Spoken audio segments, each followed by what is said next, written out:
मधुमिता दास है। मुझे थोड़ी बहुत प्रॉब्लम थी, फिर मैंने जब मैम को ज्वाइन किया मैं ठीक ही हो रही थी। अचानक मैंने एक दिन क्या हुआ कि मैंने बीपी चेक कर लिया अपना मदर इन लॉ के मशीन से। बस मेरी प्रॉब्लम वहीं से स्टार्ट होगी, क्योंकि मेरे दिमाग में ये घुस गया कि मुझे हाई बीपी हो गया है वो दिन। और उसके मतलब फिर तो 14 डेज़ ऐसा लग रहा था कि मैं तो शायद मरी जाऊंगी अब तो। फिर मैं आगे का भी सोचने लगी, मेरे बच्चों का क्या होगा, ये हो गया।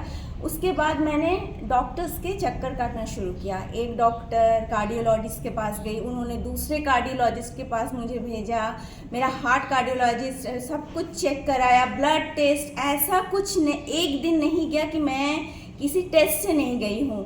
हर टेस्ट मैंने करा दिया। लेकिन फिर मैंने घर में नहीं इन्फॉर्म किया। मैंने सोचा कि किसी एक को तो मैं बताऊं, तो मैंने अपने योगा क्लास के फ्रेंड्स को बताया और मैंने अपनी मैम को बताया, संध्या मैम को, कि मैम आप ब्लेस करो कि मेरा ये हार्ट कार्डियोलॉजिस्ट चेक है तो उसमें कुछ ना आया। और मैम ने यहीं से मुझे ब्लेस किया और सच में मेरा जो रिपोर्ट आया उसमें क्लियर आया। लेकिन मेरी प्रॉब्लम तो वहीं पर थी कि मेरा बीपी कम ही नहीं हो रहा था। फिर उन लोगों ने मेरी मतलब टैबलेट्स और बढ़ा दी। बीपी कम नहीं हो रहा, टैबलेट्स बढ़ा दी, और मुझे स्ट्रेस वाले जो टैबलेट्स थे मैं वहाँ तक पहुँच गई। वो मेरा एंड था।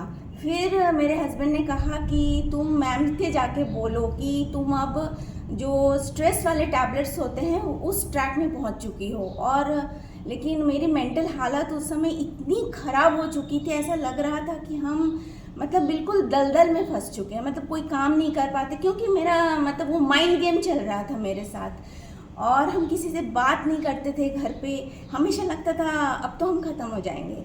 फिर मैं यहाँ पर आई और अलग थलग बैठ जाती थी, क्योंकि मुझे लगता था मेरे हाथ पाँव तो अब चलेंगे नहीं, क्योंकि फिर मैं सिर्फ रेस्ट लेती थी। और मैंने ये सुना था कि रेस्ट लेने से लोगों का वेट बढ़ता है, और मेरा तो वेट ऐसे कम हो रहा था कि मतलब मुझे लग रहा था मैं तो अब खड़ी नहीं हो पाऊँगी, क्योंकि ये सब माइंड गेम था मेरा। तो फिर मैं मैम के पास आई। 1-2 दिन तो मैम ने भी मुझे देखा और कोने में ही मुझे बिठा के सब कुछ करा लिया। फिर मैम ने मुझे कहा कि नहीं, अब सबके साथ आओ, मैं फिर संभाल लूँगी। बस वो दिन था और मैंने ठान लिया कि मैं सबके साथ आके योगा करूँगी। और मैं आज सबके साथ बैठ के योगा कर रही हूँ, और मैं उस डर से भी जीत गई हूँ। मैं बिल्कुल नहीं डर रही हूँ कि मेरे अंदर मेरे हार्ट में कोई प्रॉब्लम है, मुझे ब्लॉकेज है, मेरे सांस में कुछ प्रॉब्लम है, वो सोचती ही नहीं हूँ। और मैं आज एकदम परफेक्ट ह्यूमन बीइंग बन गई हूँ। Thank you ma'am, thank you to all my Sandhya ma'am who help me in that condition.